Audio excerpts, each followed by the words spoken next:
Malina-Deprassi was a world of extremes. There were the big men and their wives and sisters. Everything about them was big.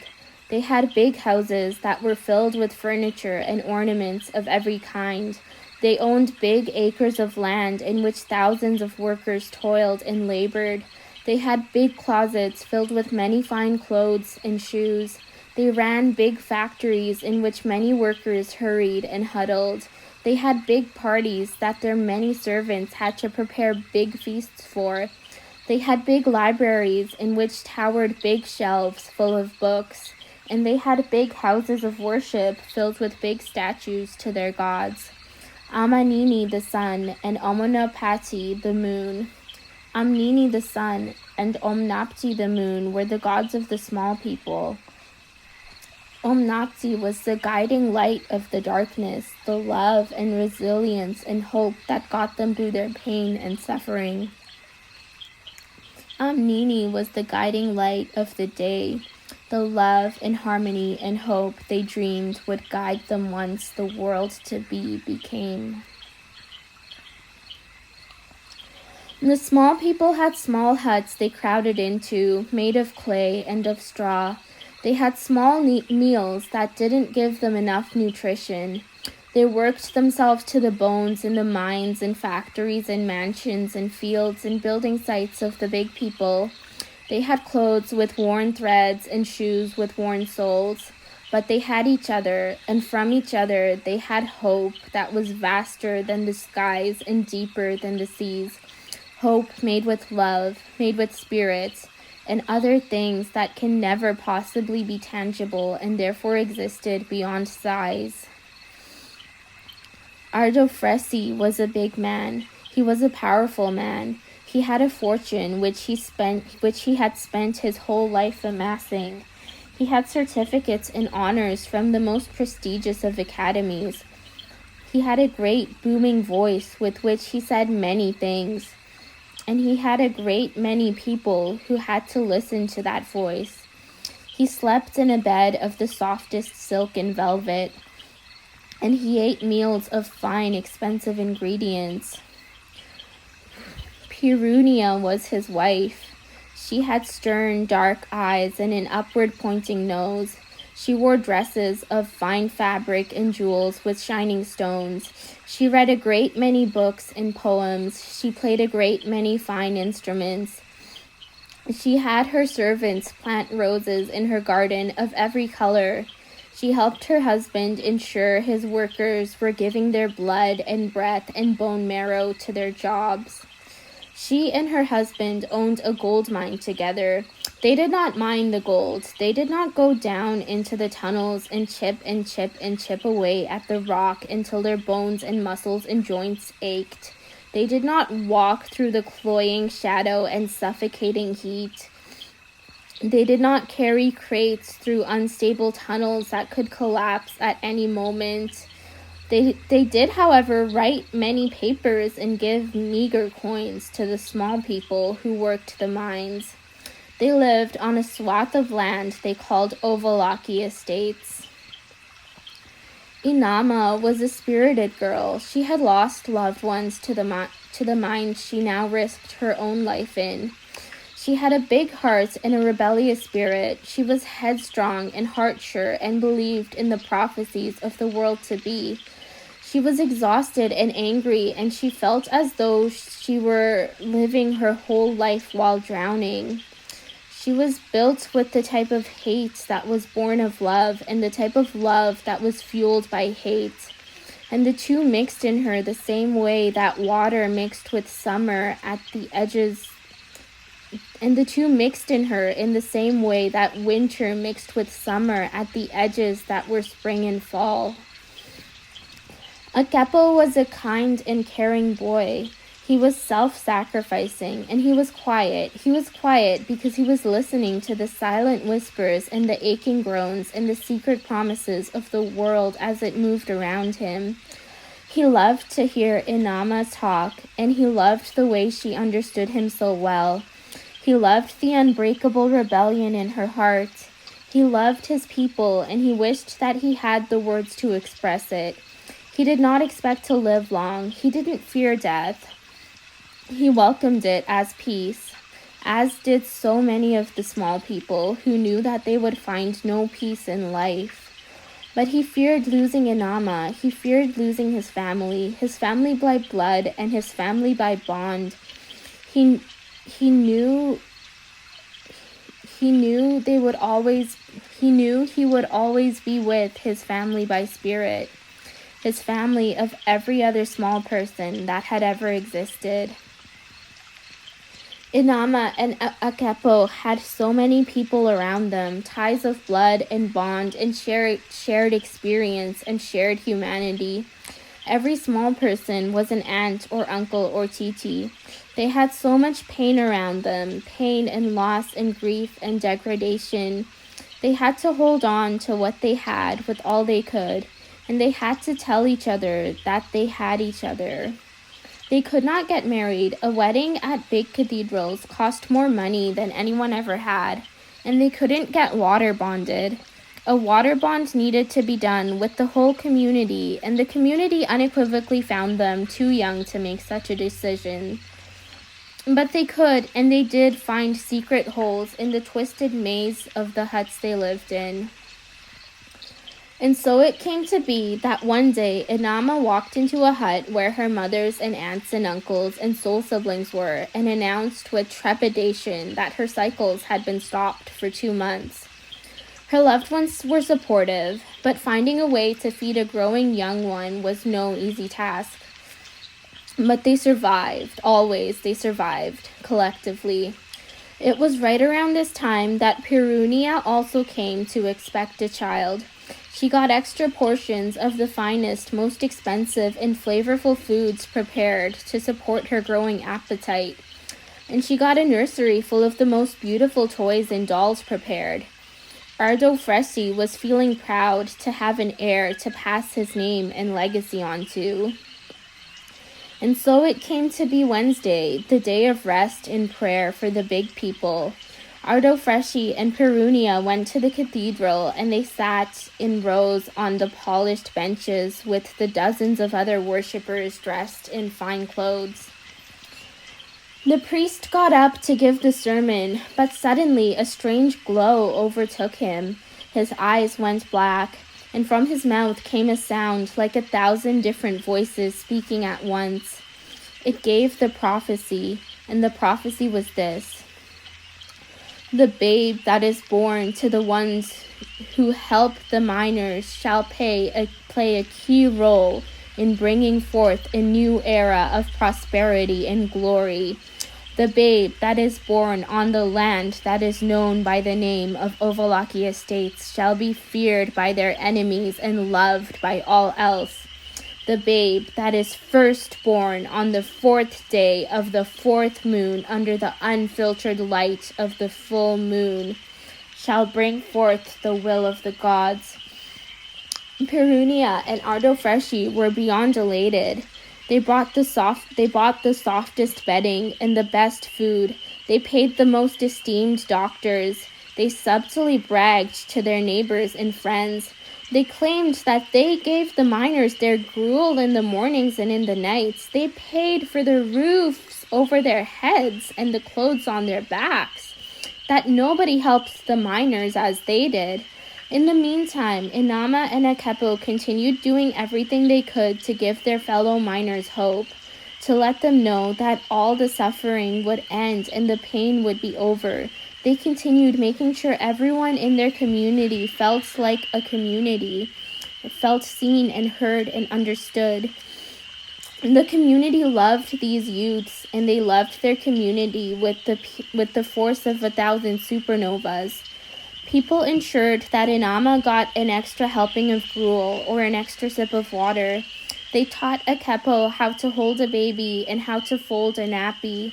They promised the pair that they would help mind the child when they could. And they loved the soon-to-be child immensely. Because of this, they were immensely pained to be bringing the baby into a world of suffering. They would much rather leave the child in the spirit world with the gods. But they would give the new soul as much joy as they could.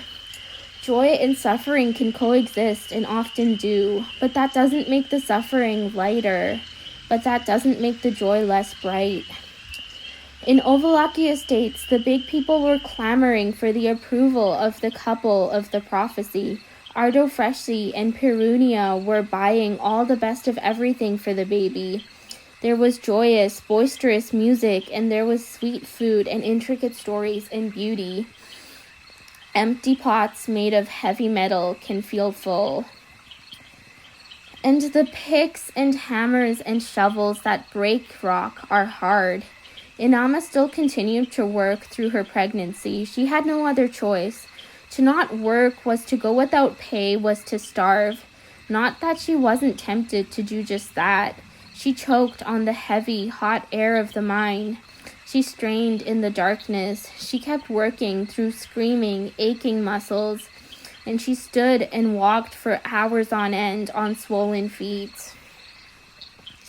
She fought through the tired of her body, the tired of her mind, the tired of her soul. She squeezed her growing body through the tight mine shafts, and she wept at the thought of her child having a similar life to her, but she endured. Perunia sat in soft chairs and lay on plush beds and walked in the gardens among the flowers. She held her head up high, knowing that she would be the mother of a prince. She got her servants to move the bed next to the largest window that faced where the moon was predicted to be in the sky. It was a few weeks before Inama's due date that the small people all over the land started having tide dreams. People all over Malina-Deprassi were having the same dreams, multiple people at once dreaming of the same thing. Every night there were people who had tide dreams in the silence of their sleep. Some people had dreams about a great storm raining down over the lands. Some had dreams of a raging fire burning through a forest of dead leaves, of dead trees. Some had dreams of fresh plants taking root and reaching their roots down into the ground. Some had dreams of a little girl pulling fruit from a tree. Some had dreams of large looming stone walls cracking and crumbling under the frosts and thaws of the seasonal cycle. And still some had more dreams, until everyone had had a tide dream to tell their community of. People passed around the dreams like sweet, rare apples, and they discussed and relished in them until they were able to stand a bit taller, until they were able to lift their eyes with hope. One day, Inama was about to walk home when Ardofressi, in his fine clothes and upturned nose, stopped her. She had been working, though it was very nearly her time, and she wanted nothing more than to go home. He looked at her, but did not see her. He did not notice anything about her, including her pregnancy. He only saw that she was a minor and he was her boss, and he could tell her what to do. So he demanded of her that she transport some expensive fine silk linens from the marketplace to his house. She did not want to walk such a way and be so far from home when she was almost at her due date, but she knew she needed this job, and her community needed her to be in good graces with the bosses. Because without money, there was only death, so she had to. She did not go alone, however. She explained her plight to two of her co-workers, and they went with her to keep her safe. Their names were Shenaba and Otolia. It was arm in arm with two women that she walked towards the marketplace and then walked towards Ovalaki Estates, struggling her way through cramps and pains. It was the 4th day of the 4th moon. The air was cool and dry with winter. The sun shone brightly in the sky. Perunia waited on her bed as she felt the pains wash over her. She had changed the glass of the window so that it was made of the finest, most clear material available, and she cut down all the trees that the window looked over so that the moonlight could reach it undisturbed. It was sunset by the time the three ladies arrived with the fine silks to the estate. They crossed over the large, sprawling grounds, over the rolling crop fields, to deliver the packages to the lady lying on the silk bed. They were sharply rebuked for being late by the big man who met them at the door, a relative of Ardofresci. The three of them went back on their way, Inama hanging on to the two women's shoulders as they supported her. It was by the time that they reached a sparsely wooded thicket near the edge of the estate that Inama could not go on. It was her time to bring new life into the world. Neither Shenaba nor Otolia were the midwives for their communities, but they had helped at many births, and they knew that they had to help this baby come out into the world. They supported Inama until they found a wide moonbeam in the thicket to lay her under, so that they would have light under which they could work. She lay there on the ground in the cold evening air, screaming in pain. Shenaba and Otolia washed their hands in the cold, clean water of a nearby stream. Otolia sat between Inama's legs, and Shenaba sat beside Inama, clutching her hands. They gave her all the strength they could. Bringing a child into the world was a heavy, emotional task that required an incredible amount of strength. And the small people had survived thus far because they drew strength from each other. Inama looked up to the moon, and the moon looked down towards her. Omnapti also gave their strength, as they did with every single small child born under the light of the moon. Inama pushed and pushed through the pain, while Otolia encouraged her and told her what to do, holding the child as she emerged. Shenaba let Inama clutch tight to her hands, and she prayed to the gods with everything she had, low melodic voice adding rhythm to Inama's piercing screams. Finally, the baby was born into the world, crying loudly into the cold night air. Otolia quickly passed her to Inama, and Inama clutched her tight to her chest. Shenaba also wrapped her arms around the baby, providing as much protection as she could, and the three of them stayed huddling there while Otolia whispered the prayers that were said when a baby was born. Inama regretted having brought a child into a world that was filled with so much suffering. She briefly wished the child would die before she got to have a chance to understand how underprivileged she was on the scale of things. But Inama remembered the tied dreams that her people had been having, and she had hoped that maybe the world to be would come sooner than she had thought. She had hope for the child. She named the child Amini Chaya, which means the hope within the destruction. She feared what would happen if the four of them were found still on Ovalaki estates. And an hour later, Perunia, and Ardofresci's child, was born, with the best doctors in the land in attendance. He was named Javeshen, meaning powerful one, and he was placed in a crib lined with fine cloths. In the morning, a small man came, pulling a heavy wooden cart piled with crates of fresh fruit, which he was delivering to Ovalaki estates. Shenaba asked if he could carry Inama and the child back to the part of the land where there were the huts of the small people, and he agreed. All around the houses of the big people there was music and dancing and festivity celebrating the birth of the new leader.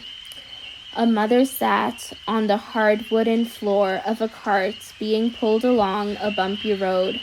She was aching from having just given birth. Close to her chest she held a tiny baby girl.